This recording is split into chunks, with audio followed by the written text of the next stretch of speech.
Chapter 5. Walking into the Bright Sun of God. The author's personal growth experience that came from the counseling by the Brotherhood is detailed here.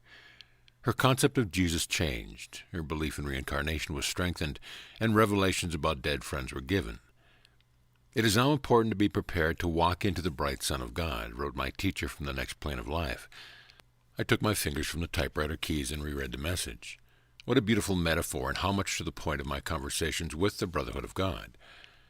When I began to experiment with what I initially called automatic writing, the writing that comes through me but not from me, I had no idea what would happen, if anything. However, after reading books in the psychic field by several reputable authors, I knew I had to try this activity myself. In Chapter 2, I explained the details of how I began and what happened in this experiment. Meeting the counselor, the one promised by Jesus, in such a concrete way changed my life irrevocably. The Jesus I knew before I met the counselor Brotherhood was mystical and perfect beyond imitation. The Jesus I used to know came to earth plane with powers that ordinary people cannot be expected to have. The Jesus I know now is a practical, advanced soul who became on earth what we are expected to be one day, one with God. I see Jesus now as the one who threw back the doors to heaven, so to speak, so we can accomplish our goals here on earth.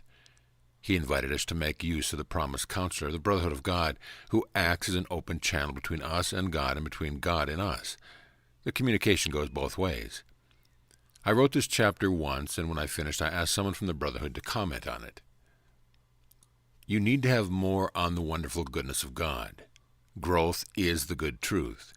Growth is the God plan that God wants emphasized. Take more time on this. The Brotherhood gives people help in the godly way of life. In your own story, you get away from this help, but into this work now.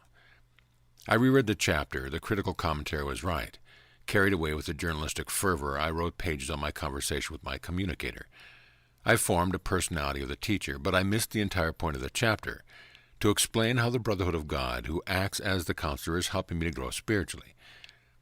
When this body took its first breath, the soul that entered it had already lived many lifetimes. Reincarnation makes sense to me because I now see the divine plan in it.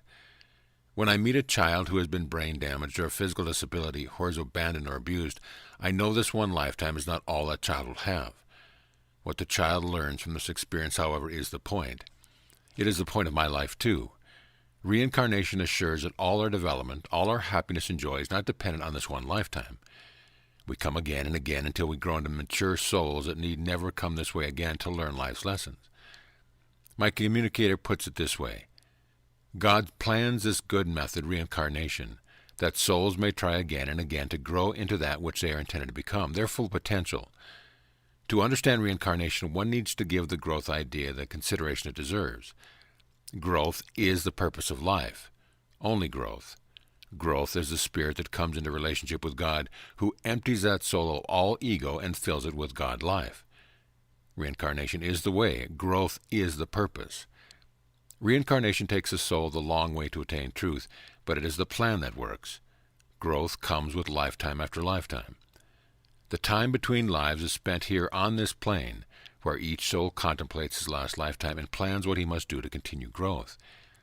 Then, as the soul goes out again, there is a plan to carry out, and that's the way it works. Those who do not grow, they go on lifetime after lifetime, the ones who know not who they are or why they come to earth in the first place. Many of them give up in life, become the total grumblers or the total criminals or the suicides.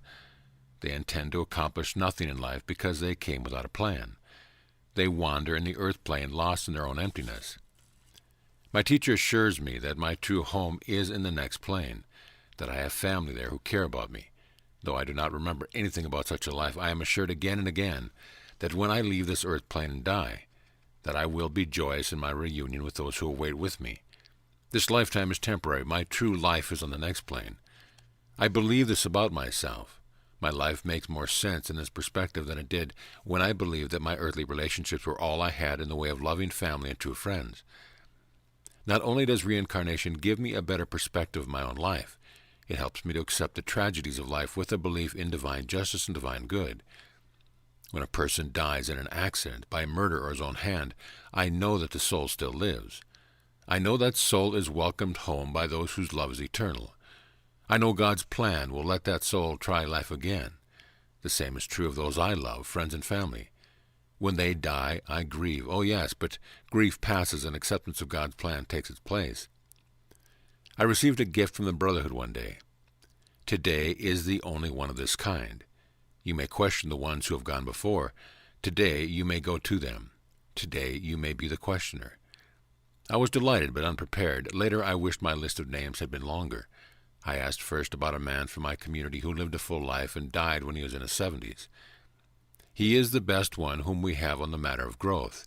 He chose one plan to demonstrate in his last life, and he has done it. He is the one who goes forth from here to help others, and he helps his wife with his presence on the earth plane. It is the truth of his growth that he was born to be open to others on both planes. I asked if this man chose to be black in his recent lifetime. That is true, he chose this. He is now the open channel to many black people there. On this plane, there is no black or white or Chinese or any differences. We are spirit here. I asked about a young man who died some years ago when he was only 20 years old. I learned that though he died young, he had accomplished much growth on his spirit in his lifetime. He is not the same person you knew on the earth plane. He is now more mature. Of course, I asked about members of our family. Imagine my surprise to learn that my father-in-law re-entered Earth life 10 years ago. My mother-in-law, I was told, is very busy helping other people, helping them to be aware of the Brotherhood's help. She is with our daughter, who is in Italy, helping our granddaughter to grow and accomplish her own growth too. I asked about a man, my husband, and I knew for many years, a man who worked in Washington, D.C. This is very interesting. Don, a fictitious name, has much to offer. He is the open channel on the government here. He energizes the open channel so that those officials go to this channel instead of entering only into their own understanding. I told you this was interesting. He is an excellent illustration of how to use growth to become the person he wants to be, helpful to his fellows. This is the word. He is an open channel on the government. He cares about his wife, Anne. Her interests are his concern, and he is with her on a daily to help her turn to the open channel. The open channel, remember, is the Christ within us all. The Brotherhood explained how this works. Don is the open channel by letting his Christ self merge with the Christ self of others. Then the channel forms. Yes, growth on the spirit is what life, here and on the next plane, is all about. When we get this part straight in our minds, those advanced spirits tell me our lives fall into the patterns that leads us to our own full potential, our oneness with God. I hope it does not seem frivolous to mention my concern over our dog friends. My husband and I have always had 1 or 2 dogs in our home. I asked if there is a survival of that energy that was our dog. This is a law in animals. They put the growth of their spirit into the hands of God. They open their eyes to good or they open their eyes to bad. Then they must become new creatures that work out their development, even as people do. But they will always be animals. They are not people, but they have a gift of God's creative spirit in them. God's plan for growth is perfect. Life does indeed give us many challenges to help us grow, and none greater than the conflicts between people. One relationship in my life has defied my fervent effort to make it a good one. I asked for insight into the situation. This other person and you became the golden truth of the law that people cannot become close unless they put the relationship into God's hand. Only God can make it good. You wanted to do it all yourself, to put the relationship together, to make it good. The law is that only God can do this. At first, I could not accept this assertion that I had tried to make this relationship good all on my own. Hadn't I prayed about it? Hadn't I tried to do my Christian duty to this other person? But truth has a way of opening our inner eyes. I had indeed enacted the role of the noble and self-sacrificing person in the relationship. Why had I tied myself too close to this person when we do not get along well? I didn't wait for guidance from God. I trudged ahead, doing what society, my church, and my ego dictated. I am learning to stop pushing in the matter of my relationship, family, and friends too. I will let my plan for living unfold, knowing that my one purpose here is growth. My life falls into place, love, prosperity, satisfaction, when I rely on God's plan and the Brotherhood's help. Along the same time, I was cautioned about getting involved in other people's personal heartaches. You are responsible for yourself, my teacher counselor told me again and again. Be a good friend, but do not get personally involved with their problems. Help them turn to the Brotherhood for help. I asked about an elderly friend who has cancer. This is not your problem. This is her time of passing, and there is much love surrounding her. Go to her with a cheerful demeanor. Concerned about another friend, I asked how her health was. This is not your business, this is hers. Be not concerned with the personal.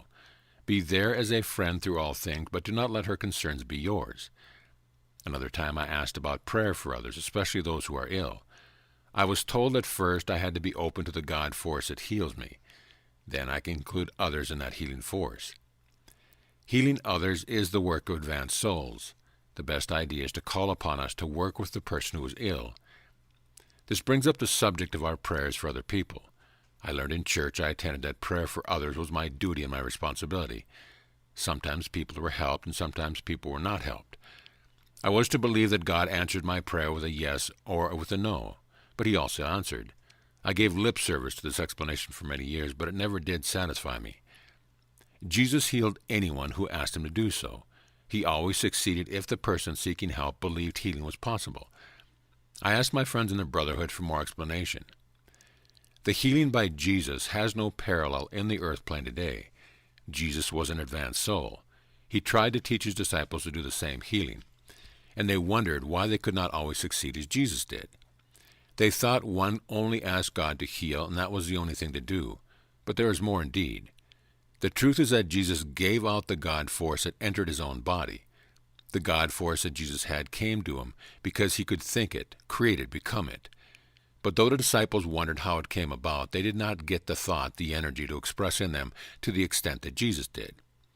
Yet they enacted the wonder again and again, even as people do today. God force can become a reality within you too if a thought is understood to be a thing. But if you cannot think with that degree of truth, then you cannot heal or overcome any obstacle on the earth plane. The truth on healing begins with you. Heal yourself first, then heal the other person. Be one with God yourself, then help the other person become one with God. This is a law in growth. Now I understand why I've been disappointed so often in my prayers for others. Putting my relationship with God first in my life is not a selfish act. It is a necessary act to grow into the God person who can help others. The purpose of prayer on your plane is to bring you into this one-to-one relationship with God. The purpose of emptying yourself is so God can fill you. Trust in God's plan on this. Prayer on your plane is not one on bringing others to God. Still in all, I cannot let my concerns about others go by without some attention on my part. My deep down feeling is that I should storm the gates of heaven on behalf of those I love. I have this passionate desire to help them through their problems, to heal them, to bring them success and happiness. What do I do with this heartfelt desire to make things right in their lives? Well, fortunately, there's a way. I had an earnest concern for a friend's daughter. My friend was in a mental torment. The Brotherhood will respond to any concern you express. You want help with Anita. We will go there to help her. Her growth pattern will take time to work, but we will be there with her. That is how it works. Another concern was my friend who seemed close to death. The truth on her is that she is passing over today. The open channel is there working with her now. This is her time. Her growth on the earth plane is over. What more could I ask for then for the Brotherhood of God, nurtured and inspired by Jesus Christ, to be with those with whom I am concerned? Reincarnation is the way. Growth is the purpose. Those words ring through my mind again and again. You are not just Gene Foster, for you have lived many lifetimes. Since those in the Brotherhood state that people need a clear understanding of reincarnation, I asked for some information on my past lives. My past lives, as told me by my counselor, are interesting, but they are also somewhat disheartening. Only when I keep the matter of growth in mind can I even accept them. This open channel will give you a brief synopsis of this. The past lives you have lived all point toward the need to put your ego aside to be the open channel you need to be to let God enter your growth. The God self that you programmed in advance is the one you try to work out. This lifetime truth has penetrated into your human self to give you the plan of emptying yourself of ego. I asked for some specific facts of my past lives. In one lifetime, you thought you had the power to judge others. This was your ego. In another, you judged the work of your own husband and emptied his good into a prison cell. The next life, you put your growth on a matter of helping others give themselves to God. But still, you held to dogmatic beliefs. You were not kind. You were not gentle. These facts sum up the few lifetimes that Brotherhood told me about. My sense of privacy cannot permit me to reveal other aspects of my lives. And after reading these illuminating but far from flattering life stories, I have not asked for more. I am glad that God of the universe has this plan that allowed me to try again and again. Must I return again? This question remains to be answered, of course. Some advanced souls re-enter life because they want to be here to help others advance in their understanding of the purpose of life. I asked if the people we honor on earth, like Eleanor Roosevelt, Abraham Lincoln, Martin Luther King, Thomas Jefferson, are also honored on the next plane. Here's the answer.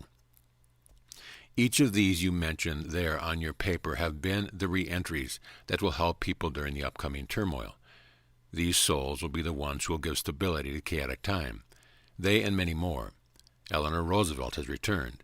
This time she picked the black race to be born into. This time she will not be political, but she will be spiritual. This is her plan. The others you mentioned will give their talents to the widening truth of the open channel. They will help point the way to the brotherhood who is here for all. They will work to show this truth in wonderful ways. They have their new lives in good order now, and they know how to use thought to manifest good. The great souls of this plane often return to the earth plane to help others. They empty themselves of ego to let God fill them. The hope of mankind is in the work of those advanced souls who come now to the earth plane in inconceivable numbers. The messenger added a word of prophecy, both puzzling and reassuring. Tell others that there will be even more of these advanced souls returning to earth. This is the hope for your plane as it enters the new age, the new condition which earth will have. No matter what changes will come in the new age, my responsibility is for myself. I want to get my ego out of the way to enable the brotherhood to put me on the path that leads into the bright Son of God. Thought stimulators. 1. Reincarnation is the way. Growth is the purpose. What does this statement mean to you personally? What questions are raised by this statement? 2. Animals have God's creative spirit within. What is the God plan for animals? What is your personal response to this concept? 3. What new perceptions have you learned regarding personal prayer and or prayer for others that can help you with your concerns in life? Some inner work. The chapter spoke of emptying ourselves of ego and allowing God to fill us. Invite your spirit helpers to assist you in recognizing when your ego is in charge. Through trust, allow God to guide you. Additional thought stimulators. The brotherhood assists us, help us grasp clarity, and counsels us. Be open to the brotherhood, for they are open to us. Awareness of the brotherhood and the spiritual plane unlocks that partition that separates us. The brotherhood prepares a way for each person who wants to communicate with God-mind. Reincarnation permits us to experience different aspects of living that will broaden our individual growth plan. The God concept, thoughts are things, operates continuously in our daily lives. We can direct and make a conscious use of this concept to manifest a life we desire. The principle of God says that we receive the good which we can bring to our minds. The pure energy of God power will manifest when it is used to reinforce the worth of our beings, to reinforce our growth, to reinforce the pure, intelligent truth of our inner God life. Putting our relationship with God first in our life brings us into oneness with God, and this is not selfish. Chapter 6, Finding the Way to Truth. There is a way to discover truth, but churches may not be the answer. Truth comes directly to individuals, not through institutions. Truth is that which unites us with God. Truth must be inside ourselves. It is not external. Truth must be of God, or it is not truth. Jesus brings the good news that truth is a living truth, and the way to truth is through the brotherhood of God, the counsel that Jesus promised us. Most of my life I searched for truth in inspirational books, the inspired Word of God, the Bible, or in churches. Surely, I said to my friend from the brotherhood, there is some church which has the truth. There is truth in all churches, but no church has it all. Only the individual can open his mind to truth. Your truth is not exactly the same as the truth of another. Be open to all truth, and be true to your own. This is the secret of power. The churches hold worshipers together, but they often limit their understanding. People need to seek their own truth as individuals. This is the real truth. And what of the Bible? Those in the brotherhood call the Bible one source of truth. I asked for commentary about parts of the scripture that puzzled me in some way. Never have I had a more enlightening and inspiring Bible teacher. In the book of John 20:30, Revised Standard Version, I read, Now Jesus did many other signs in the presence of the disciples, which are not written in this book. But these are written that you may believe that Jesus is the Christ, the Son of God, and that believing you may have life in his name. I asked my source what all this means. John wrote these miracles he saw because they convinced him that Jesus was of God. Therefore he thought the miracles might convince others too. I asked if John meant that Jesus was the Son of God in the sense that God gave his seed to Mary's womb. This is the way he believed, but God entered Jesus after he was born. Into Jesus he put his own Spirit, which gave Jesus his power. Understand that John opened his eyes to the tradition more than the truth. He took the traditional expectation of the Messiah and put it into the story of Jesus. Therefore he believed that Jesus was the Son of God in a literal sense. This is the truth that you seek, and the Brotherhood is here to help you find it. Jesus is our brother. Jesus is our open channel to God because he can open himself completely to God and yet be open to us. It is hard to accomplish this, but Jesus did this on earth. He opened himself to God and to men and to women. He opened the eyes of those who could see, and he opened the understanding of those who could understand. In general, is the Bible account of Jesus correct? His life, his ministry, his death and resurrection, followed by his ascension. That story is one that you can understand. But there is far more, of course. Jesus did much more than what is recorded in the Bible. He lived a full life on earth. His ministry is the Bible's concern. But Jesus developed into the soul he was during his ministry through much meditation, prayer, life's lessons learned. Jesus knew he had a purpose that God had sent him for, but he grew into this understanding slowly. He was a child, a boy, a young man who wanted what all young men want, the good things of life. But his purpose kept bringing his attention to God and away from earthly goals. He entered into the brotherhood of God when he was yet a very young man. He turned his face toward God alone, and he lived his life as a son of God. Many people besides myself are put off by the words attributed to Jesus when he supposedly said that it's better to pluck out your eye than to lust, or cut off your hand if it does something offensive. A Bible scholar told me that such words are typical of the Middle Eastern exaggeration that is used to get the listener's attention. My teacher said it is true that these words are indeed exaggerations. Jesus never wanted people to cut off an arm or remove an eye in an actual practice. He was trying to get people's attention on the matter of their thoughts being the substance of which they build their personalities.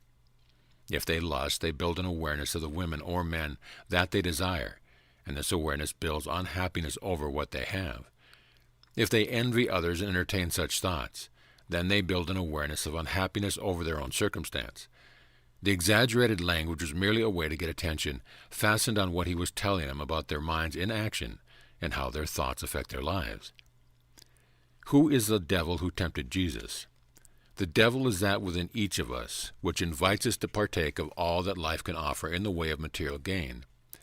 If we heed that voice, we turn away from spiritual energy, and we open ourselves to the ultimate unhappiness of life, wasted because it did not develop growth. Then Satan is not a fallen angel? Wonderful that you put these two together, but they are not the same. Satan and the devil. Satan is the Old Testament personality that gives the personification of evil in many fictional stories. But Satan was not an entity who tempted people. He was the one who kept people on track, so to speak. He gave them pause for thought. He only put to them the questions they needed to find answers for. Now the devil is quite another matter. He is the representation of that within people that brings them to think and talk of the base and ungodly things in life. The devil brings into focus the being which hides within us and is not of God. No devil makes us act, but the devil of baseness and inverted beliefs in God tries to be our mentor in matters of the living our lives. If we give the devil attention, he will build into our lives such a large opening for the bad qualities that we will interact in our life on a low level, a level of cruelty and evil. The result is that we will have wasted a lifetime, and we will later have to overcome it on the next plane, a very difficult thing to do. Questions flooded my mind. I typed question after question, and those from the Brotherhood explained and illuminated all that I asked for. After days of powerful Bible study, I decided that this business of life is meant to be a straightforward matter of working with God in our individual ways. It isn't meant to be complicated. This advanced spirit agreed. No, life is not meant to be complicated. Jesus showed us the way. He is the pattern. Open your minds and hearts to the Brotherhood of God, and they will help you understand your purpose. There is help for you. There is no handicap that cannot be overcome, nor any problem that cannot be solved. The eternal plan of life is to live again and again until we grow sufficiently never to return to earth. That is the goal of all souls, never to have to return. This is truth. This is from the Brotherhood of God. The last sentence is the frequent closing these teachers use, the signature that attests that what has been said was of this group of advanced spirits, and I can count on their integrity. I have often identified myself with Thomas, a disciple who doubted that Jesus had left the tomb. When he actually saw Jesus, Thomas ran to him saying, "My Lord and my God." I asked if the Bible is saying here that Jesus and God are one. Thomas was not speaking for anyone but himself. He said that when he saw Jesus, he believed because he saw the nail holes in Jesus' hands and his pierced side. But Thomas never did understand that Jesus came to reveal the nature of God, not to be God. Thomas was too Jewish to give up the idea of the Messiah that he hoped would come to free Jews and to be their leader on earth. The Bible says in the book of John 20:23 that Jesus told his disciples, "If you forgive the sins of any, they are forgiven. If you retain the sins of any, they are retained." I told my friend from the Brotherhood that I did not understand these words, nor did I understand why Jesus would give unique power to his disciples. My fingers leaped rapidly from key to key as the answer came. Many people want to be forgiven of their sins, but they do not give them up to forgiveness. They retain them. They hold them in mind. The Scripture says that sins which you forgive will be forgiven, but those you do not forgive you will retain. Jesus never gave unique powers to anyone. His truth was for all. The power to forgive is within all. The power to retain is within all. The Brotherhood sensed a lack of clarity in my thinking. It probably is not clear. The power to forgive works two ways, from you to you and from you to others. Be open to forgiveness of your own sin and be open to forgiveness to the sins of others. This is the truth of Jesus' words here. Finally, after my many Bible explanations, Protestant people give their attention to the Bible to the exclusion of other sources, but the Bible is just one source of truth. If you must go through the Bible step by step for explanation, then you have a full life's work. The easier way is to use the Bible in classes and to open your mind to the Brotherhood of God who is trying to teach you. What role do the churches have in helping us find truth? People who call themselves Christians give their open minds to the church to give them understanding. They think and discuss the church's wonderful contribution to Christianity. Then they tune out the true wonder, the God of their being who is there to fill them with power. They turn to the church to find answers, not to the God of the universe. They think that the church opens their minds, not God. They think the church will bring them peace, thoughts of enlightenment, but they do not turn within. The truth is that churches tune out God to the people. The God of our good is the same God of the universe, but we do not understand the power that we can have over our lives. The God of the universe is the one who gives us true enlightenment, not the church. This assessment of the role of churches seemed quite harsh to me because I am a confirmed churchgoer. I asked again about churches and if someone would like to qualify these statements somewhat. The God of the universe, the wonderful goodness, is shut out when people turn to earthly truth, such as the church's belief that God punishes us that we may become good. People turn to earthly good, such as the fellowship, to give them sustenance, but they go to the truth of the earth, not the truth of the universe. There is a powerful difference. Church people want goodness, but they define that goodness. They take the truth and twist it to make themselves feel they understand. But to really understand, they must go to God of their being, to the God whose interest is to help them grow. The Brotherhood is the counselor that Jesus promised to help this happen. I asked about the New Thought movement that has spawned many churches in this 20th century. This New Thought movement began strongly, but now it too has the beginnings of the dogmatic. The dogmatic is that which insists on one way to meet God, no other. Therefore I tell you that there is no church free from erroneous thinking. God is here for all. No belief in a given church will get you in touch with the God of your being. Only you can do this. When the typing stopped, I asked if there was anything more on the subject. This is the truth we tell here, the truth that gives God great power in our lives. God will give you growth, great power, joy, not the churches. There must be value in churches, and I asked someone in the Brotherhood to state what that value was. The value of our churches is that they give us program. They give us the opportunity to express our thoughts of the Spirit to one another. They give ministers the chance to think the thoughts of the God self and to promote those thoughts. Churches give people the opportunity to gain spiritual enlightenment of the history of the Christian faith. Churches trouble us with dogma, of course. They lay guilt on us. They give us unrest. But they have certain value. If we can attend church without taking seriously the overt attempt to bring us to the dogmatic viewpoint, then we can get something from church. Then we can exercise our own judgment without thinking ourselves hypocrites. The trouble with the churches is that the people who belong either think of themselves as hypocrites or as faithful servants. That way nobody comes out ahead. Dogma limits us, points us to our greater betterment, but does not help us attain it. Church truth is the one people think about God, but it is not God opening to our beings. The God of truth will come to all, but churches try to limit our understanding of this by giving us a picture of the only way to get to God. To have a better church, we must have no overt truth given. The way is to search the God self by turning to the God of the universe. That way the church will come to us individually, not collectively. There is the individual truth on the matter of God to consider. There is no collective truth. Astonishment at these words prompted me to ask if it wasn't fine to have a statement, affirmation like, God is all good or God is all powerful. These truths only grow into realities when they touch us individually. They can be repeated, but they mean nothing until they intrude themselves into our personal selves. I insisted that surely the churches can say these things as absolute truth. Well, they can and they do, but there is no truth that reaches individuals until they go after that truth. I tried to visualize a church service on Sunday morning with the minister or priest saying nothing to the people except to go find the God of their own being. What could those who lead the service say to the people? They can tell people that God is real. They can tell them that God gives them their truth, that God brings them to understanding. Then the minister, whoever, may tell the people to go to God of their own inner being to learn the rest. I asked about collective readings and affirmations to help establish a mindset. The mindset comes from God. The mindset is the being's own work. Point to the growth, the plan of God in lifetime after lifetime. Then let people work out their true plan with God. The minister's job is to explain that people will not be alone in this work. Each Sunday the minister would say the same thing. I asked, here my communicator gave specific suggestions. The minister's method may vary. Meditation, music, the message of God, self-discovered by others, the work of the advanced spirits in them. There are opportunities to make the most of each lifetime. The minister can tell people the best truth is the truth that comes from within, and he can tell them that his truth is not theirs exactly, though theirs may be similar. He can tell them how to contact the Brotherhood counselor.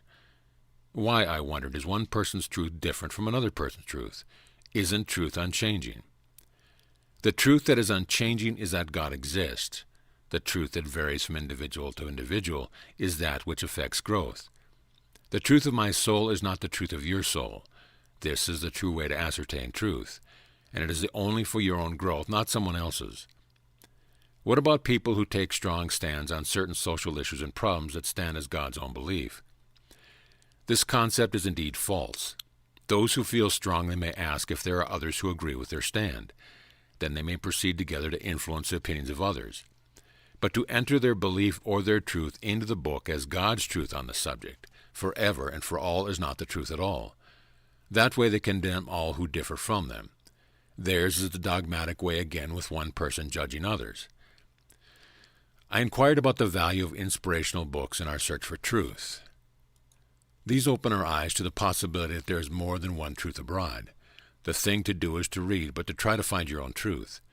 This matter of taking the truth of someone else and trying to fit it into your unique life plan is not the thing to do. Books about religion that try to inspire us to connect our lives with God brings us much to contemplate. However, they must cause us to go to our own source of truth, God. Many books on religion give the truth as the writer finds it, and they try to put you all into the same wavelength. That is not the thing to do. Try to resist such things as the revealing of one way to God. Take each suggestion, each method, each truth that the writer gives, and then put it into perspective. That perspective is your own viewpoint that is joined with the truth God has given to you.